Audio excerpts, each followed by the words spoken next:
Assalamualaikum warahmatullahi wabarakatuh. Salam Rahayu, Rahayu, Rahayu. Jumpa lagi dengan saya di channel New Edi Sauler Tutorial. Di kesempatan kali ini ada servisan handphone yaitu iPhone XR teman-teman.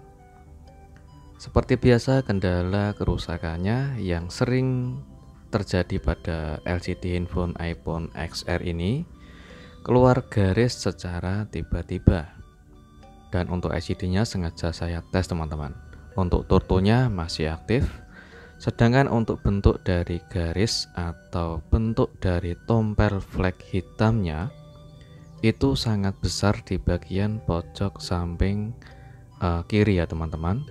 Itu besar dan bulat, sedangkan di bagian tengah itu garisnya sangat banyak dan juga agak sedikit tebal. Jika kita perdekat, hasilnya seperti ini teman-teman. Jadi bentuk tompel atau flag warna hitam itu beda sama garis line vertikal ya teman-teman. Kalau garis atau tompel yang berbentuk flag hitam horizontal itu berbeda sama vertikal. Jadi awalnya itu garisnya hanya tipis ya teman-teman. Selang beberapa bulan kemudian semakin lebar dan semakin tebal seperti ini.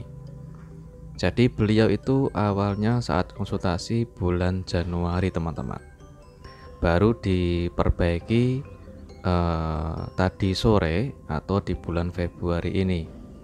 Jadi mungkin sekitar 1 bulanan ya teman-teman, kurang lebih 1 bulan garisnya semakin nambah tebal dan juga semakin parah. Jadi awalnya tipis hanya 2 garis dan tiba-tiba langsung flag hitam bulat dan juga banyak garis. Untuk saat kita mengerjakan, sebelum kita proses pembongkaran, alangkah baiknya disetting dulu di bagian kontras penguncian layar LCD ya teman-teman. Untuk kontras layar penguncian otomatis kita matikan atau durasi penguncian layar itu kita nonaktifkan agar tidak mudah terkunci layarnya. Sekarang kita proses untuk pembongkaran LCD. Setelah kita lepas LCD dari tulangannya, kita lepas untuk penutup fleksibelnya, baru kita melepas fleksibelnya. Setelah kita melepas LCD, kita buka di bagian atas ada Face ID dan juga speaker teman-teman. Di tahap ini juga harus extra hati-hati saat proses melepas fleksibelnya. Jika tidak hati-hati nanti bisa menyebabkan kerusakan pada fleksibel yang bisa bikin fleksibel putus ataupun robek teman-teman. Oke, selanjutnya kita buka skrup yang ada di bagian pengaman LCD, yaitu kaleng plat pelindung di belakang LCD teman-teman. Setelah skrup kita lepas semua, kita pisahkan fleksibel LCD dari touchscreen-nya yang nempel, kita pisahkan. Dan selanjutnya kita gunakan mika tipis yang lentur, tujuannya untuk melepas fleksibel touchscreen yang nempel ke bagian plat pelindung di belakang LCD. Di tahap ini sangat rawan resiko teman-teman. Jadi untuk melepas fleksibelnya harus ekstra hati-hati agar tidak terjadi kecelakaan seperti fungsi touchscreen error ataupun ghost touch atau touchscreen gerak sendiri atau sebagian tidak bisa berfungsi teman-teman. Di bagian pelepasan saat melepas atau membuka fleksibel touchscreen itu jauh lebih resiko dibanding pembongkaran LCD teman-teman. Oke, setelah kita proses untuk melepas plat belakang LCD, selanjutnya kita nyalakan infonya dan kita setting untuk kontras atau bagian backgroundnya cari yang warna putih. Dan setelah kita kasih tanda untuk bagian garisnya, selanjutnya kita tes fungsi dari touchscreen itu masih bisa berfungsi dengan normal. Dan kita lanjut untuk melepas di bagian soket fleksibel touchscreen, tujuannya agar tidak mengganggu proses pengerjaan.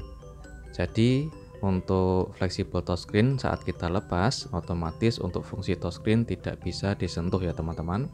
Kita lanjut untuk proses pengerjaannya.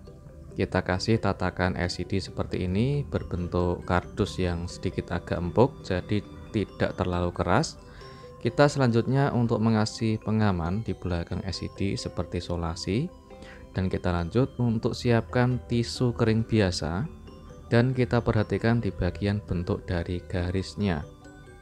Setelah kita kasih tanda, yaitu tujuannya untuk mengetahui letak posisi garisnya ya teman-teman, kita gunakan tisu kering biasa sambil kita tekan halus menggunakan ujung kuku jari, sambil kita tekan halus dan juga sambil kita dorong dengan pelan-pelan. Untuk di bagian durasinya, video saya sedikit percepat ya teman-teman. Setelah kita gosok, hasilnya seperti ini teman-teman. Jika setelah kita gosok dari belakang LCD itu timbul bentuk garis atau tompel yang berbeda, itu jangan panik teman-teman. Tetap kita menghafalkan bagian letak titik pada flag warna hitamnya, sambil kita tekan halus, sambil kita dorong atau kita pijit, atau juga bisa kita gunakan secara manual, yaitu menggosok dengan ujung kuku jari, atau bisa menggunakan tatakan tisu teman-teman. Untuk perubahan flag warna hitam sudah ada perubahan ya teman-teman. Yang awalnya itu garis, setelah kita pijit sebentar itu flag warna hitamnya semakin merambat banyak, dan setelah kita pijat ketiga kali sudah mengumpul jadi satu. Jadi kita fokuskan untuk di pusat titik letak tompel yang terdapat di bagian LCD. Jadi harus dihafal posisinya apabila flag warna hitam itu berubah bentuk atau berpindah posisi teman-teman. Oke, kita tetap dengan cara manual, yaitu kita pijit dari belakang LCD. Jika ada perubahan semakin sedikit dan semakin tipis di bagian samping atau tompel flag warna hitamnya itu lari ke bagian pojok samping. Jadi kita harus menghafal titik letak posisi flag warna hitamnya apabila flag warna hitam atau tompelnya itu berpindah posisi teman-teman. Perhatikan, di bagian flag warna hitam kecil itu masih ada di bagian pojok. Kita tetap harus ekstra hati-hati saat proses pemijitan atau secara manual untuk menghapus flag warna hitam atau tompelnya. Perhatikan, sudah hilang, namun ada lagi di bagian pojok atas ya teman-teman. Kita harus menghafal posisi letak flag warna hitamnya. Jika berpindah posisi atau ada bagian flag warna hitam yang ada di bagian posisi yang berbeda, kita harus menghafal posisinya. Di bagian pojok atas sudah hilang, sekarang kita pindah posisi. Di bagian ini untuk flag warna hitam agak kemerahan itu ngumpul jadi satu ya teman-teman, sedangkan di bagian posisi yang sebelah kiri itu sudah hilang. Selanjutnya kita proses untuk menghapus atau menghilangkan flag warna hitam yang agak kemerahan di bagian samping. Tetap dengan cara yang sama, kita tekan halus menggunakan ujung kuku jari boleh, sambil kita kasih tatakan seperti tisu juga boleh teman-teman. Perhatikan, sudah ada perubahan flag warna hitam yang semakin agak mengecil. Dengan metode yang sama, kita pijit atau kita urut di belakang LCD teman-teman. Perhatikan, sudah ada perubahan yang semakin ngumpul jadi satu. Tetap kita harus menghafal titik letak posisi flag warna hitamnya. Oke, tinggal sedikit lagi, kita tetap harus ekstra hati-hati, jangan terlalu buru-buru ya teman-teman. Jika pindah posisi, kita harus menghafal titik letak posisi garis atau flag warna hitamnya. Kita bisa menghafal menggunakan tanda kita kasih solasi ya teman-teman, yaitu tujuannya untuk menghafal titik letak posisi flag warna hitamnya. Untuk bagian cara manual seperti ini itu boleh menggunakan tatakan tisu, boleh tidak menggunakan tatakan sama sekali ya teman-teman. Seperti ini seringkali saya langsung menggunakan ujung kuku, kadang juga menggunakan tatakan tisu teman-teman. Untuk di bagian tengah yang di bawah speaker atau di bagian layar poninya itu ada bintik-bintik kecil. Jadi kita harus membersihkan secara total meskipun flek warna hitamnya itu sudah hilang total, namun agak bintik-bintik atau keluar bintik-bintik kecil di bagian atas. Kita harus menyelesaikan hingga sampai benar-benar bersih untuk LCD-nya. Masih tinggal sedikit, kita harus menyelesaikan untuk proses pengerjaannya. Jadi untuk membersihkan flek warna hitam atau garisnya harus benar-benar real bersih total, tidak ada flek warna hitam lagi ataupun bintik-bintik kecil. Oke, setelah kita kerjakan, kita cek ulang, yaitu untuk mengetahui flek warna hitamnya ini ada lagi atau tidak. Setelah bersih total, kita jangan senang dulu ya teman-teman, kita coba untuk biarkan dulu hingga beberapa menit ke depan. Tujuannya untuk mengetahui flek warna hitamnya itu keluar lagi atau tidak. Setelah sudah hilang total, jika sudah yakin, kita bisa langsung proses pengetesan fungsi touchscreen ataupun pengetesan ulang LCD-nya sebelum kita merakitnya. Kalau sudah yakin, kita bisa langsung merakitnya teman-teman. Oke, saran saya setelah kita menggunakan tisu otomatis ada debu ya teman-teman, kita harus membersihkan dulu di bagian LCD. Untuk di bagian solasi pelindung belakang LCD ini saya coba untuk merapikan dulu.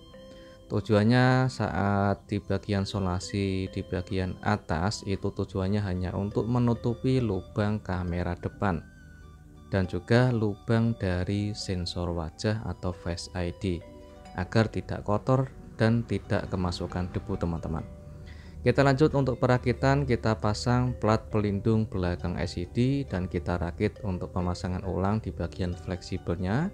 Kita presisikan fleksibelnya sambil kita kasih pengaman seperti solasi anti ground atau solasi kuning. Dan kita lanjut untuk proses pemasangan fleksibel Face ID dan juga speaker atas. Oke, kita pasang semua untuk di bagian skrup untuk perakitan LCD teman-teman.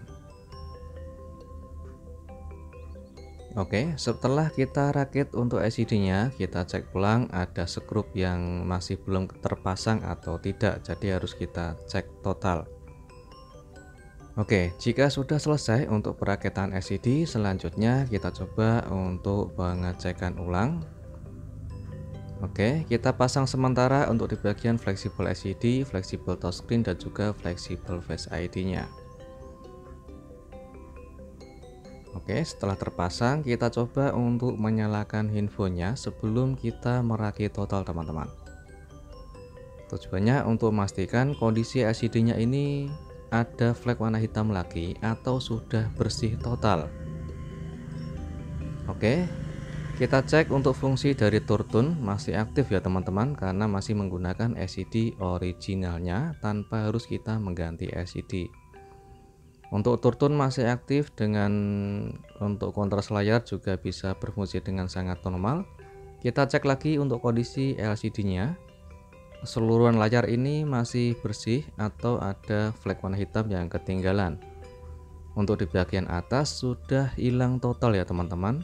Di bagian tengah, di bagian bawah juga tidak ada flek warna hitam. Jadi LCD kembali bersih jernih tanpa kita mengganti LCD. Untuk fungsi touchscreen masih nyaman dipakai ya teman-teman.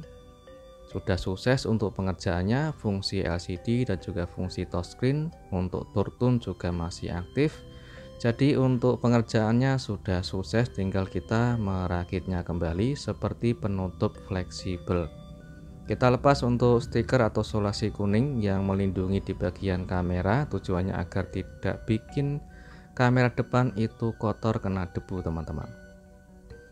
Oke, sebelum saya kasih baut di bagian bawah, kita cek ulang untuk fungsi dari LCD maupun fungsi dari touchscreen. Oke, kita lanjut untuk pemasangan skrup atau baut di bagian bawah teman-teman.